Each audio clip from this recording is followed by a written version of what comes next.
Welcome to Stoke Sessions, Season 2, Episode 4. Today I'm joined by Dave Korinek, founder of Magnetic, and Brad Hendrickson, CRO at Magnetic. These guys have been on a roadshow recently, hitting up a few trade shows. They've got a lot of insights to share. Got to catch up with them for a few minutes today and talk through what they've found at the trade shows that they've been at recently. Lots of good little nuggets in there today. Super excited to share it with you. So give it a listen and let's hit the road. Oh.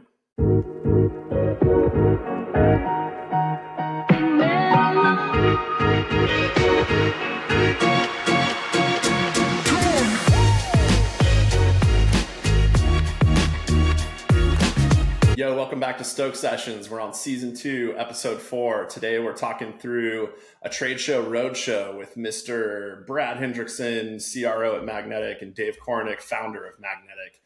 These guys have been on a cool little roadshow the last few weeks and hit some cool spots, talked to a bunch of cool people, seen a bunch of cool new brands, and wanted to get on real quick with you guys and just kind of go through some tips and tricks for how to produce a good experience at a roadshow.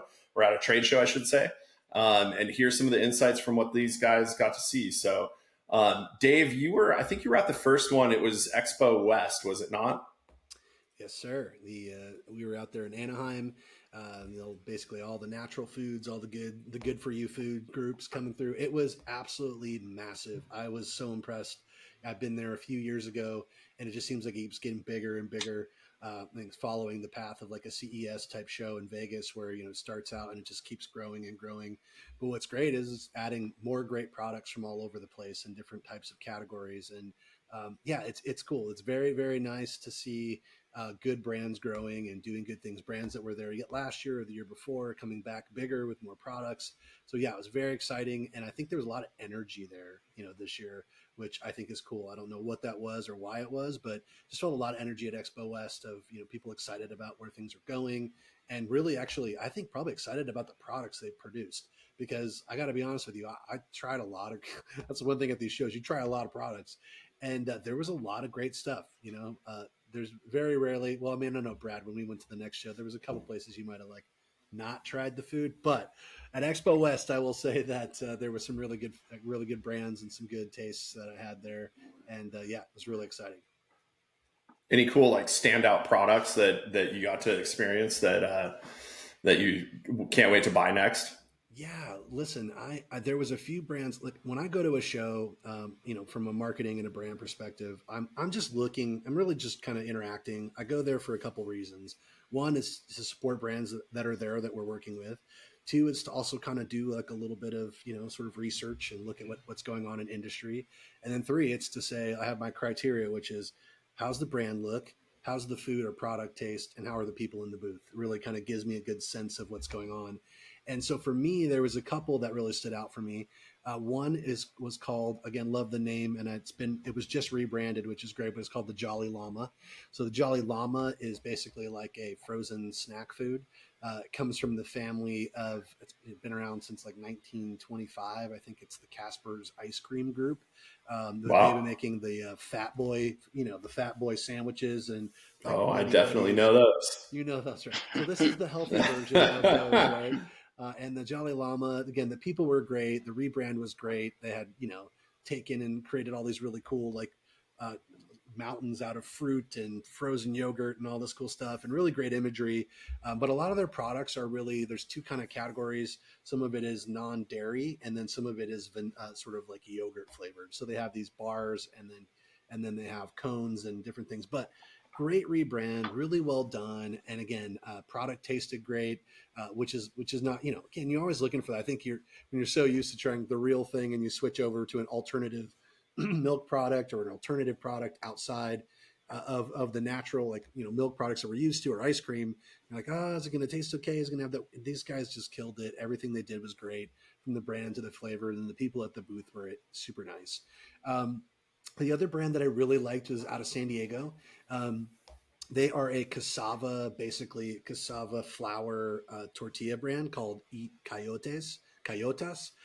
Super cool brand. They did a great job with their work. The flavor of the tortillas were absolutely amazing. They have a couple different sizes and whatnot, but you could see that they just spent a lot of time. I know that there was a chef involved in helping to create these products, and I know I looked into a little bit to the owners to see what they were doing and where they came from, but really quality product, well thought out. And again, to me, the brand just stood out. The flavors were great. The people at the booth were just having a good time and enjoying it. And so I love the idea of an alternative, somewhat, healthier version of a tortilla, which we all love so much. So, just you don't want to eat healthy things and not have them still get the same experience of an amazing taco or fish taco or something along the lines. And these guys hit it on all cylinders. Another For one sure. That's cool. Yeah, super cool. Sorry, I'm just kind of rolling through them all. The other one I really liked, and I talked to the gal that the marketing got for a little bit there, was Evergreen. The website's eatevergreen.com. They created basically these little morning and breakfast snacks that they had just done a rebrand. And I just was like super happy with the way that it came across to me. Again, I kept thinking of my kids when they were younger, or my grandkids these days, like, my little youngins around that love these little breakfast sandwiches. But this mom basically packed all this goodness into these little breakfast sandos to give to their kids. And now they're getting all the, nutrients they need on a regular day, as opposed to grabbing some breakfast sandwich at some local fast food joint. And it's quality food for their kids. But message was great. The people were great. And the flavor was great too. So I loved everything about that. I thought that was really cool. And then the last one I'll throw out there, well, there's two more that I really liked. One, actually met them out here in Dallas at the 7-Eleven they had a 7-Eleven brands deal where I went in and met, and these guys are called Leisure, Project Leisure. They have a hydration product, and they have the dopest packaging. I'm a fan of illustration. So when you see good illustration tied into a package, I'm always a sucker for that. But they basically were going down the path, similar to some of these other companies out there that are, trying to go with the, basically hydrating, high vitamin nutrients, magnesium, ashwagandha. There you go. And no fake stuff. So I really liked that. And again, guys were cool. It's a couple brothers that built the brand, and they're going for a lifestyle hydration drink. So really, really cool vibe. And then Brad, we could probably talk about it when we talk a little bit more about the next show, but the guys, Bob Evans team came out with if you know Bob Evans, they're kind of an old school, they've been around what your parents have eaten kind of foods. And they just came out with this new brand called Wanderlish, which I really liked. And it was kind of a whole new take on, pre-made foods, more that you would buy at the store and throw in the, in the oven or throw in the microwave. But they had this black garlic chicken shawarma, peri-peri chicken, totally unique flavors, totally, millennial Gen Z brand, and they knocked it out of the park. And the flavors are great. The guy was great. We talked to this guy, Jason there, and had a great convo, and really loved, the challenge, hearing him say, I'm coming from this big brand that's so used to doing it this one way and trying to create a new natural foods brand out of that sort of sub-branded, was a really cool conversation. So those were my top takeaways. Great brands, great people, great flavors. Those few knocked it out of the park for me this year. That's cool. I mean, the theme that I hear there too is, especially at a trade show, how important it is to have good people at the show that are actually genuinely excited about the product, working for the brand, showing the brand off on the trade show floor makes such a huge difference. You get into that mode, at least pre 2020, I would say, you get into that mode of trade show after trade show after trade show. And you meet these people that are just so burnt on being there and not wanting to show off the product and not genuinely excited about it, and makes a massive difference. I'm curious to know now we're 3 years past 2020. I'm curious to know if it's some of that excitement and that buzz is actually people being genuinely excited to just be back around lots of people and big masses of that's really cool. It sounds like it was a good show. Is there anything that stuck out from, obviously we do a lot of packaging design, a bunch of experiential with the packaging and all of that. Was there anything that stood out, or were those brands kind of in that same category? Yeah, those brands kind of to me pulled it together. I think they hit all of the components what I'm looking for at that show, what consumers are kind of looking for, what they would gravitate towards, ingredients, package. First of all, packaging's got to pull you in. It's your secret weapon on the shelf. And if you can't attract me with that, and that's the same with this show, it's even worse than the grocery aisle. There's thousands and thousands of products and aisles upon aisles. I walked 65,000 steps to find these products. And, these were the ones I picked out. But yeah, I think, as far as the one only thing, it's not necessarily packaging. One thing that I saw was kind of an interesting takeaway this year was mushrooms. Mushrooms kind of took a little bit of a main stage of, whether it was mushroom coffee or whether it was mushroom supplements or whether it was mushroom jerky. Like mushroom kind of had a big day, a big week at Expo West this year. So it was definitely interesting to see. And I think some people are using it pretty in a unique way. I think you have to like mushrooms to start, but I think, it's really cool to see people exploring new products and using multiple alternate ingredients. And that was an ingredient that I saw kind of stick out this year as something to take away from 2024. No mind altering mushrooms or anything like that. No unique experiences like that. Dave wasn't even at Expo West. This is what I remember in my mind, but oh my goodness, that's funny. Well, cool. It sounds like a good trip for you out to the show there. And then shortly after that, Dave, I think you did like a little half moon jet set and went back home, changed some clothes out, and headed out. You guys were in Tennessee for the annual meat conference, right? Which has to be like the coolest name of a trade show ever. I can't believe I wasn't there, but. It's exactly what you think too. It's every single company that produces raw or prepared meat is there, and they're serving meat, and you're eating meat, and you're sweating meat. It's all meat all the time. That is amazing. Pretty cool. Yeah, we had our one of our clients, JBS had a big booth there. They're like kind of the title sponsor this year. They were right at the end of the hall with this giant booth, and it was all their prepared foods, and it was all of their, basically all their beef and pork products, Swift brand, Adaptable, La Herencia, all the different brands, Adaptable Meals, all the different things that they came to show with. And I was excited to see them come out and do what they did. And the great part was we got to try all the food as we went through, because I don't think we've had a chance to do all that yet, Brad. We've always been working on the brands and doing some kickoff into the beginning of the year here with them, but their food stood out to me. It was quality. Everything they did was really good. So I was excited to that. Of course, you want to work with brands that the product stands alone and the brand builds on it. And I definitely could say that for our client this year with Swift. That was really cool to see everything they were doing there at the show. That's cool.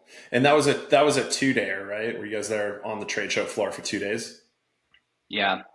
Cool. Yeah. So we got to see a lot of stuff. There was some similar brands, Dave, that I know that we saw, that you saw at Expo West were there, which was exciting for me to get to experience. Ones like Wonderlish or the Bob Evans brand, I thought was just as unique. It's funny. It stood out to me. And I said to Dave, you got to come check out this brand. And he's like, I saw them at Expo West. Isn't it great? And I'm excited. I know one of the first places they're rolling out is here in Denver on April 7th, I believe Jason said. So it'll be good to see him in store. But yeah, we got to see a lot of what's going on packaging wise and branding wise. And it's interesting all the things you can do with meat. Yes, it is. What were some of the trends at the annual meat conference? Was it more like pre-marinated, pre-packaged? Was it more? Were there any specific trends that you guys saw that were like, oh, that's unique, or anything that you saw multiple brands that were kind of jumping into it? I think the one that I how I mentioned earlier, that Wanderlish, and Brad mentioned it, the trend of trying to, like, if you're an old school company like that's been doing meat for a long time, trying to get into new markets and expand, right? Because there's a certain point where you hit the ceiling in your market, right? If I sell steak, or whatever it is, I sell chicken. Like, you have to start innovating new products. And I think that Wanderlish was a great example of innovating new product to a new market. That and there was a ton of great information, Brad, that we took in. I remember, obviously, we sat in and on the Power of Meat session was like 2024 where's the world as it relates to meat, and what do they think about it? What's the sentiment, consumer sentiment, buying habits, and what's going on? And there's a couple of cool things that stood out to me. One is that the younger audience, the younger demos, that Gen Z and millennial, like meat or beef is not as high on the category range of than say chicken, right? So seeing companies innovate in the chicken space and trying to get these more natural, like audience type products out there, they're going after Gen Z and millennial. They're the next audience, right? Where Gen X and, obviously the baby boomers are still spending a lot of money on food and the regular old standard meat. They're spending less. They're more value, tend to be more value buyers. So you're seeing a little more expensive product on the lower end, but people wanting that type of product is good for the market. And then the second one I thought was really interesting was, how crazy is this? Like, Matt, I don't think I even told you this, but there's 3 top ways to cook meats these days, right? Top one was the oven. Second one was the grill. Guess what number 3 was? Sous vide. No, not sous vide. No. Bake? No. Well, kind Nope. of. Close, but Brad, yeah, it's interesting. What? Yeah, it's the air fryer. Air fryer. Air fryer In an has air jumped fryer. to number 3. Third, The number 3 3. way. Yep, way that people prepare. Oh, wow. So Wow. it's replacing. Prepare food in general, or is that, or is it meat specifically? Food Meat in general. specific. And meat. No, and- that- it was a combo. yeah. There was a meat conference, but they're saying the way that people prepare food, the top 3 ways they prepare it are oven, grill, and air fryer. So That's interesting. Wow. Pretty wild. Yeah, we have an air fryer at the house that, the kids will use it for like fries and chicken nuggets, I guess. But I'm trying to imagine in my brain putting a T-bone in there and trusting it to do a good job. Maybe. You can do it. Yeah. I mean, I think again, you're thinking of, think of the millennial and Gen Z audience. I think it's simple and easy. There are ways, put foil in there and then you can drop your food and cook a whole meal in there, potatoes, meat all together at the same time. So it's easy. But I thought that was an interesting trend. But that's super interesting. Yeah, so, I mean, talk to me. Sorry, go ahead. Talk to me a little bit. I'm curious to hear, because obviously, we go to these trade shows and I can see Moose back there. He's like, "You guys talking about steak?" Moose, What's up? big dog. What's up, buddy? Talk to me a little bit about we obviously go to these shows in support of the brands that we work for. We go to them from a design, messaging, and overall branding standpoint. But obviously, the purpose of these trade shows is to go in and set up sales, expose new products to the market, get sales meetings, get SKUs booked into retailers. And Brad, I know you've got quite a bit of experience with that side of the business as well. Was there anything that you saw that was more retailers showing up to these shows? Anything that you would say stood out to you from kind of a sales perspective? Yeah, I think it was interesting. I mean, you kind of saw this before COVID, and then trade shows took a pause. And now that everybody's getting back into the process of doing them, one of the major things you see is a lot of these big brands have these large booths, a lot of people, but they're really not as welcoming as a lot of these smaller brands. And you could tell that the fight for shelf space is getting extremely intense. And a lot of these smaller brands that are showing up in the 10 by 10 booths are having to bring their A game, and they're having to draw people in. They're having to have really nice creative and things to give away and lots of really good samples. Then you see these large brands and you walk in their booth and some people just kind of turn around and walk away from you. I did see a lot of retailers there. And, it seems like from their perspective, it's a chance to get to meet a lot of people who probably don't get to sit in an actual meeting room with them at their offices because their brands are so small. And they get to see the innovation that's in the marketplace. And I think we saw a lot of that there. I noticed it. A lot of the big booths, it was a lot of the same. It was wings and the stuff that they prepared for a long time. And I thought some of the innovation with mixing different types of meat into new types of patties and things like that, or organ meat was a big thing that we saw a lot of people do. And to that, it's interesting. And so, I thought, we tried some. It was actually pretty good.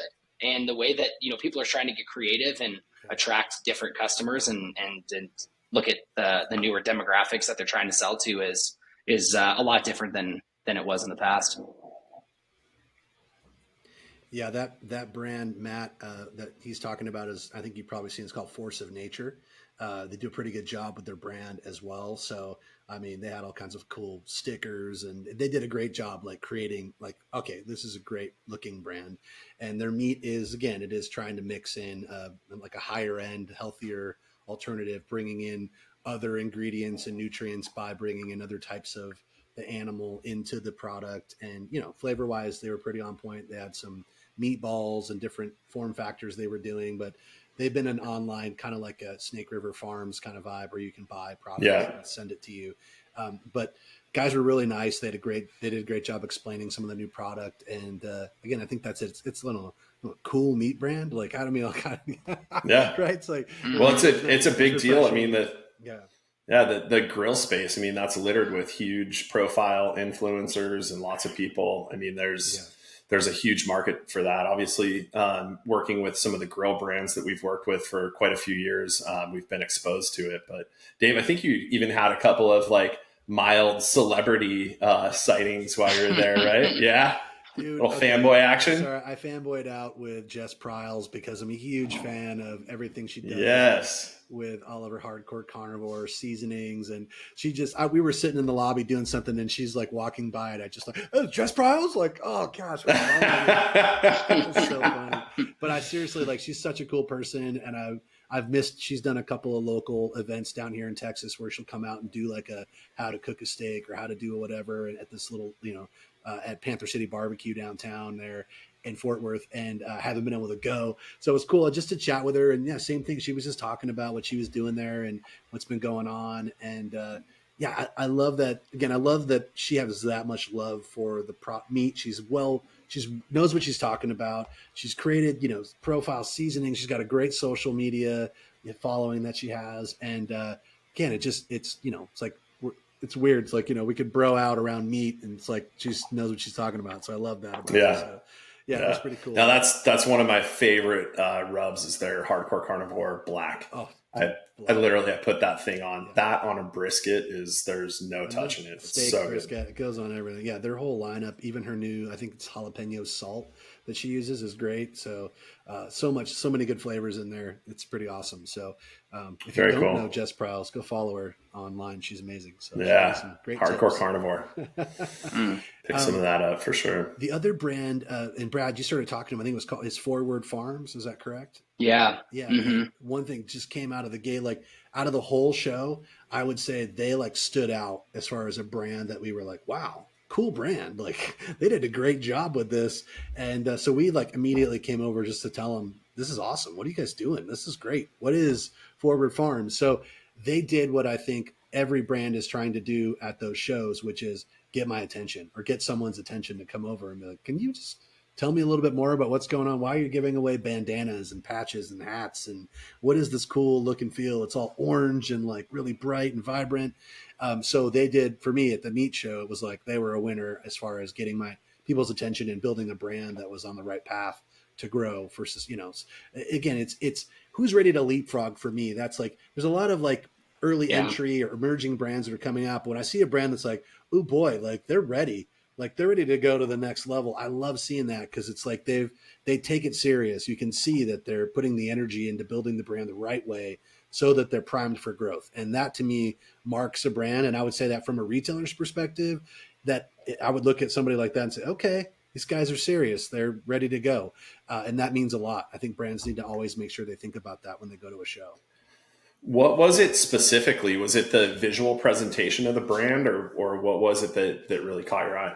I think it was, I'll let Brad speak a little to this too, but I think definitely the visual presentation was just great. Like it was, stood out amongst a lot of stuff that was going on in there. You saw brands like Brad said that just came in like, we do this, and they didn't really put any effort into it, and this company was like, we're going to lay it down. It wasn't a huge booth, but they got a lot of visual impact in a small space.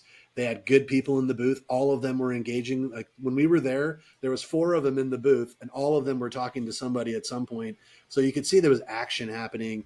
And I don't know, I just really, really liked that energy that was around the booth, both visually and from inside the people. But Brad, what was your thought on it?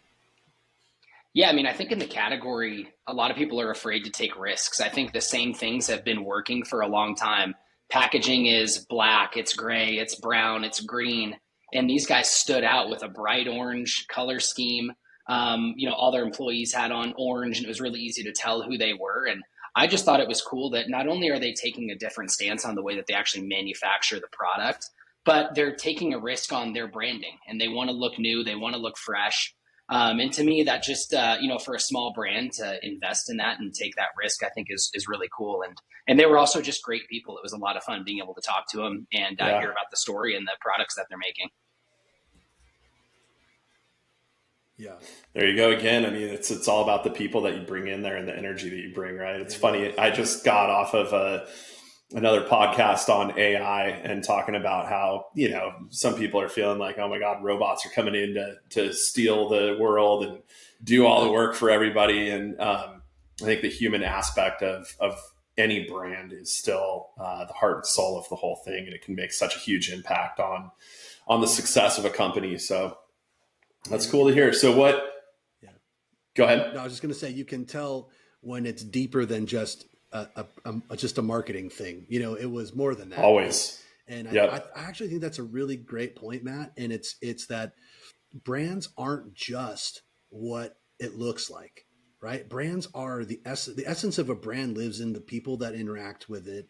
It's the people that work for the company. It's how they talk. It's how they push their social out. It's really about a personality. We always build what we call those DNAs, because that's what it's all about. It's what's the DNA of this company.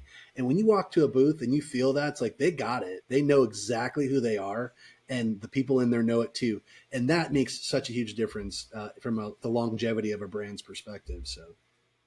Yeah, I mean how the consumer portrays the brand too, right? Like what people are saying about your brand is more your brand than what you say about it, right? No, perception is reality. Yeah. Yeah, that's a cool thing. I will say there was one, Brad. There was one brand at the meat show that both of us were just so confused by. It was like when there's a lot. So we had a lot of brands we talked about that got it right.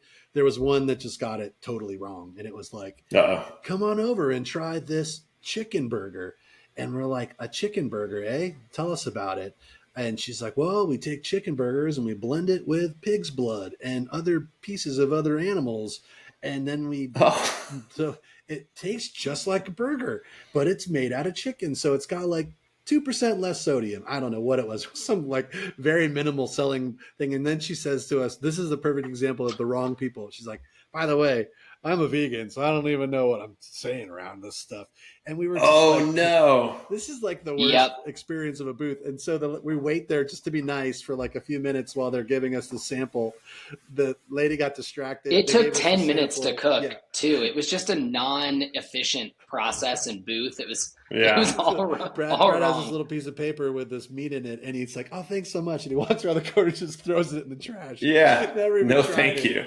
Yeah, I'm not eating it. Was it. just like here's a great example. And the brand that I think they were part of, like they were like a smaller tier or another sub brand of another brand that was done a pretty good job. They just missed it. Did we not do any like research? Like, do people really want? This goes back to, I think, one of the key things when you come to a show and you're trying to impress a retailer, you sure as hell better know what's on trend, what's on point, and what's wanted, because all of those retailers know what consumers are looking for. That's their job to say, I got to find the next thing that's in this category that does this for me. And chicken burgers with pig's blood was not one of them that I'm sure came up on anybody's radar. So don't do that. It's just a bummer to hear.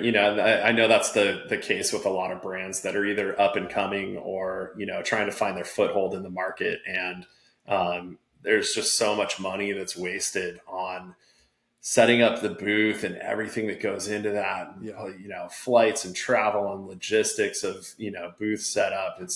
There's so much, you really got to be ready to roll when you go to a show like that, especially, a show of that magnitude. So that's a bummer. Hopefully they can sort themselves out and get it right for next year. But I mean, you're sitting next to the booth next to them was Kevin's Amy Lou. Amy Lou. An amazing chicken like burger.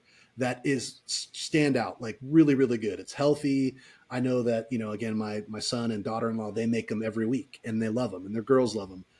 Crushed it. Like great packaging geared towards that younger and Dave, audience. you want to talk about It's like innovation done right. I mean, their it's like, breakfast well, I balls know that that they had product created. looks I mean, great, that's but what something about amazing. chicken burgers with pig's blood, So anyway, it was just you don't do that. Jeez. So what segue me here? What's next? What's on the horizon for new trade shows that we're going to be hitting in the next few weeks? What are we looking forward to? What's coming up? Yeah, I know we're planning on attending a couple with some clients. I know we've got Super Zoo, the pet expo in Vegas. I think it's in August. I think there's a few in between that we're going to try to attend based on, who we see there and the value that we can bring. But I think that's next on my list. Dave, do you have any that are coming up any sooner? Yeah, no, I mean, that was one of the main ones that I was thinking of. There is the it's a New York show. I think it's the Fancy Food Show, something like that. I can't remember the name off the top of my head right now, but that makes sense. That Fancy Foods in New York. That one we were gonna try and hit. It was just everything was all chunked together, but National Hardware Show is like right now, and we just had 2 in a row. We were like, I don't think we could do 3 and still be married, so we decided to come home and not go to that show. But obviously, Next Grill and all those brands that we kind of have worked with in that space are there. There is Spoga in Germany that I believe is a similar show, but just in Europe. So we may be doing that, or have ATN from the team go out there and check that one out. Very cool. I look forward to the updates on what's happening in all those ones. Before we sign off here, gents, it's been a pleasure chatting with you guys again. Always love wrapping out and hearing all of the stories. I know there's quite a few stories that came out of those few weeks of travel, and it's always a blast hanging out with you guys. But 2 things, one from each of you, if we can. What are you guys stoked on right now? It can be in life, work, family, whatever the case is. I know there's a couple things on both your lists, but just off the top, real quick, Brad, what's up with you? What are you stoked on right now? I mean, I'm stoked on the work that we're doing at MAG. I mean, to be honest, it sounds cheesy. I have a great time waking up every day and working on the stuff that we do. But on a personal side, I'm looking forward to a golf trip that I've had planned for about a year that I'm leaving for tomorrow. So that'll be good. I'll go and shoot a gentleman's 100 at a couple courses in Nevada and Utah and be back ready to get after it next week. I love it. Dave, what's going on with you? Well, I will say one of the things that my most memorable moment for me on our trip was Brad wearing one of our clients' felt coats at the Kid Rock bar for 3 hours, sweating his face off just to be a nice guy. So that's a good memorable moment for me. So well done. Yeah, dub the picture over this section of the Stoke Sessions. He's very excited. I'll put it up there. Throwing up his beard, rocking out to whatever they were singing. Definitely keeps the Stoke level high. Yeah. It sure does. And I think what I'm like stoked about right now is, listen, I think I'm really just been happy about the amount of content and conversation we're having these days, right? I love tackling things head on. I think the whole goal of this, what we've been doing with Stoke Sessions and everything, is just starting conversations, right? Like, we always talk about starting fires and see what burns brightest, and then we all kind of flock to them. And I really like that. I think this is something that's been in our sort of enkindling, sort of the embers have been there for so long. And so I'm stoked that we're actually been doing this and being consistent about it. And again, I love sharing. I love interacting. I love when people send back notes. I mean, a couple of sessions we've done have been from people saying, hey, why don't you guys do something on this? I'd love to hear that. And sure, brought people in to do that. So listen, get involved, talk to us a little bit more. We love the idea of like continue to grow the show and do more with it and talk to more people and in the consumer products, sort of area and what the challenges are. And, look, we'd love to get stoked out with you and spend some time, solving problems. Love it. Yeah, just quick shameless plug. If you aren't following Stoke Sessions, we're available on Spotify podcasts. Just search up Stoke Sessions, and then also on Apple Podcasts. We've got all of the episodes linked to from our website with show notes and all the good details. So any questions, hit us up wherever you're seeing this, shoot us a DM. And like Dave said, we'd love to start a conversation with you. Or if you've got any feedback for the show, definitely send it our way. But Gents, it's been a pleasure as always. Brad, enjoy your golf trip. Yeah, and I'll make sure and grab a copy of that pic to dub over the podcast here. Sweet. All right, guys, I appreciate it. Right on, you guys. Great rest of the Cheers. Day. Cheers.